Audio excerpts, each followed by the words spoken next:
हाल ही में हमारे भारत में 15वें राष्ट्रपति के चुनाव संपन्न हुए, जिससे हमारे देश के नए राष्ट्रपति के रूप में एक महिला ने पद ग्रहण किया, जिनका जिक्र इसलिए कि भारत के इतिहास में यह पहली बार हुआ है कि कोई आदिवासी समाज से निकलकर देश के सबसे बड़े पद पर बैठा, जिनका नाम है द्रौपदी मुर्मू, जो देश के उस आखिरी तबके से आती है जो अपनी संस्कृति, जंगल और प्रकृति को बचाने के लिए सदियों से लड़ रहे हैं।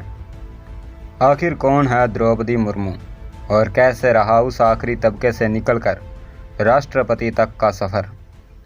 द्रौपदी मुर्मू जी का जन्म 20 जून 1958 को उड़ीसा के मयूरभंज जिले में हुआ। वह संथाल आदिवासी समुदाय से आती है। उनके पिता का नाम बिरंची नारायण टुड्डू था, जिनकी स्थिति उन बाकी आदिवासियों से कुछ बेहतर थी जिस गांव में वो पैदा हुई थी। कारण यह था कि उनके परिवार के पास गांव की पंचायत का अधिकार था, जिस कारण मुर्मू जी आगे बढ़ पाई। द्रौपदी मुर्मू ने भुवनेश्वर के रामादेवी वुमेन कॉलेज से बीए की पढ़ाई पूरी की। पढ़ाई पूरी होते ही उनकी शादी श्याम चरण मुर्मू से हो गई, जिनसे 2 बेटे और 2 बेटियों ने जन्म लिया।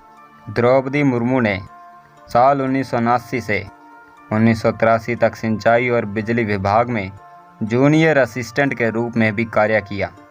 इसके बाद मुर्मू ने 1994 के बाद टीचिंग की तरफ अपना रुख किया।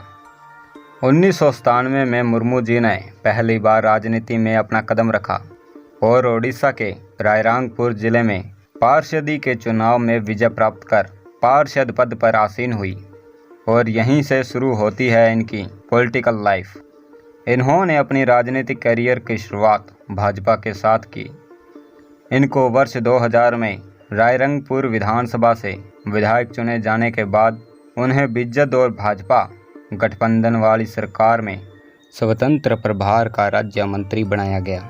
इसी के साथ मुर्मू जी को साल 2002 में ओडिशा सरकार ने मत्स्य एवं पशुपालन विभाग सौंपा और 2006 में उन्हें भाजपा द्वारा अनुसूचित जनजाति मोर्चा का प्रदेशाध्यक्ष बनाया गया।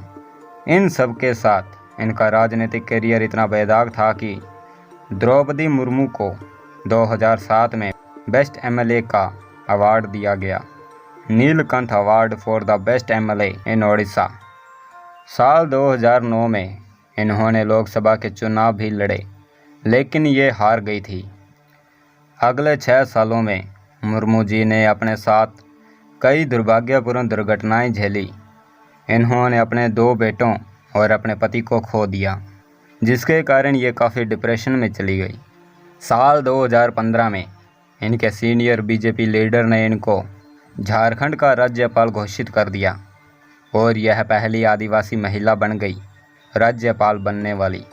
इसी के साथ 21 जुलाई को हुए राष्ट्रपति चुनाव में मुर्मू जी ने 6,76,803 मतों के साथ जीत हासिल की और भारत के महामहिम के रूप में सामने आई। द्रौपदी मुर्मू ने कहा कि महात्मा गांधी, पंडित जवाहरलाल नेहरू और डॉक्टर भीमराव अम्बेडकर जी को बहुत पसंद करती है, जिन्होंने SC ST की खराब स्थिति के बारे में अपनी चिंताओं को व्यक्त किया। कहा जाता है कि इनके आसपास के लोग उनकी सादगी और विनम्र स्वभाव की प्रशंसा करते हैं और इसके साथ ये भारत की पहली महिला आदिवासी बन गई है राष्ट्रपति बनने वाली। इसके अलावा ये स्वतंत्र भारत में जन्म लेने वाली और सबसे कम उम्र की पहली राष्ट्रपति बन गई, क्योंकि इससे पहले हमारे देश के जितने भी राष्ट्रपति रहे उनका जन्म आज़ादी से पहले हुआ था। द्रौपदी मुर्मू के राष्ट्रपति बनने के बाद क्या सच में उन आदिवासियों के जीवन में सुधार आएगा जिनका वे खुद रिप्रेजेंट कर रही है? आपकी हमारे महामहिम के बारे में क्या राय है? कमेंट करके ज़रूर बताएं। अगर यह वीडियो आपको थोड़ी सी भी जानकारीपूर्ण लगी हो तो वीडियो को लाइक शेयर ज़रूर करें और हमारे चैनल को सब्सक्राइब कर बेल आइकन को ज़रूर दबा दें।